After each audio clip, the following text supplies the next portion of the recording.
Hai guys, Assalamualaikum warahmatullahi wabarakatuh. Perkenalkan, nama saya Yuni Fitriani dari Prodi Administrasi Negara dengan NIM C1B230093 dari Universitas Agipari.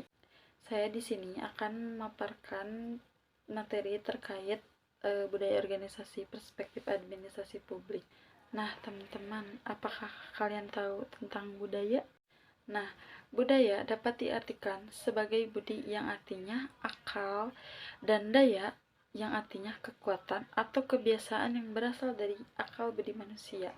Sedangkan budaya organisasi secara sempit yaitu hanya sebagai wadah atau orang-orang dalam melakukan interaksi. Contohnya seperti struktur. Nah, sedangkan secara luasnya adalah dinamis, bisa diciptakan, berjalan, tumbuh, berkembang, dan mati seperti makhluk hidup.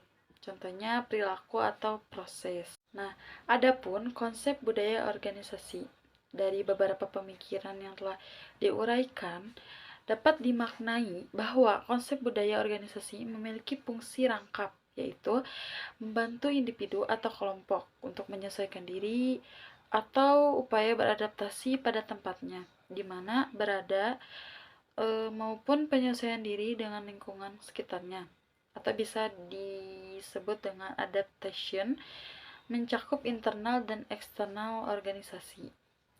Dengan demikian, budaya organisasi secara konsep dapat dimaknai sebagai pedoman bagi aktivitas kehidupan manusia secara formal dalam organisasi maupun di lingkungan masyarakat yang berkaitan dengan aktivitas individu, kelompok dalam suatu lembaga untuk saling berkomunikasi tanpa salah paham atau bisa dibahasa Inggriskan dengan misperception mengenai apa yang diinginkan, seperti umumnya yang tertuang dalam rencana, visi, misi, maupun tujuan yang diharapkan.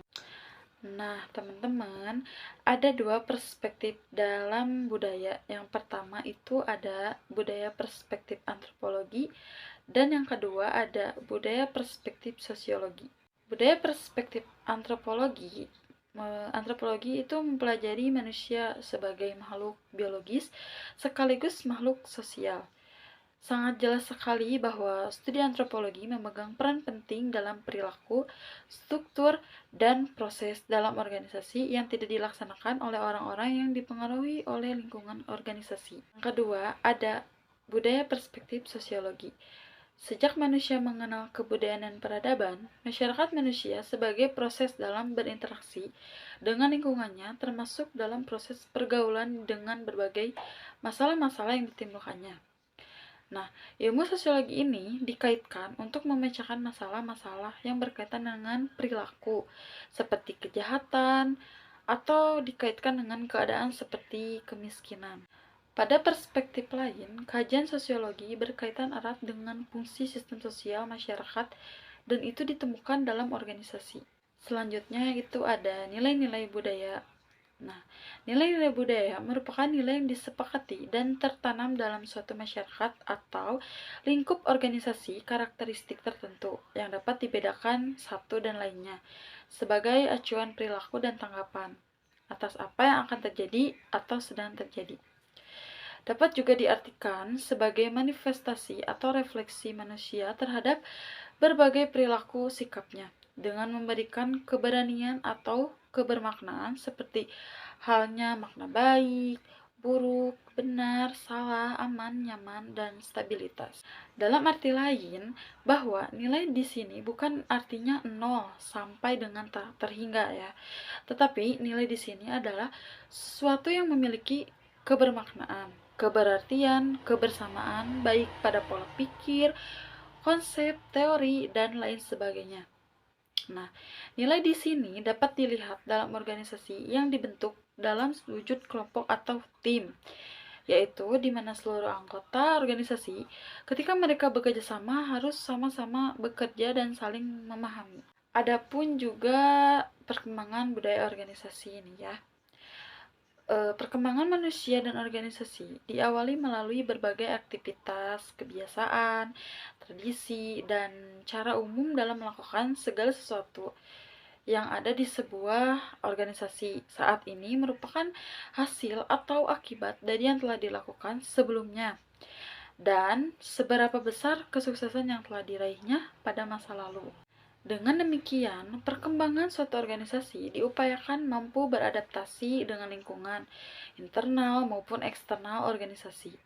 Dan perkembangan organisasi berjalan dengan berbagai tantangan, sehingga upaya perubahan-perubahan yang dilakukan merupakan strategi ataupun cara untuk mempertahankan organisasi agar mampu bertahan dan berkembang.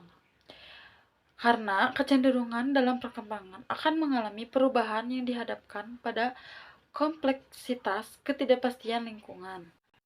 Dan yang terakhir, ada transformasi budaya dalam organisasi.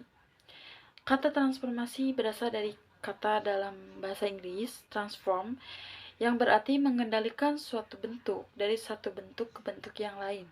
Jadi, transformasi sosial budaya berarti membicarakan tentang proses perubahan struktur, sistem sosial, dan budaya. Transformasi di satu pihak dapat mengandung arti proses perubahan atau pembaharuan struktur sosial, sedangkan di pihak lain mengandung makna proses perubahan nilai.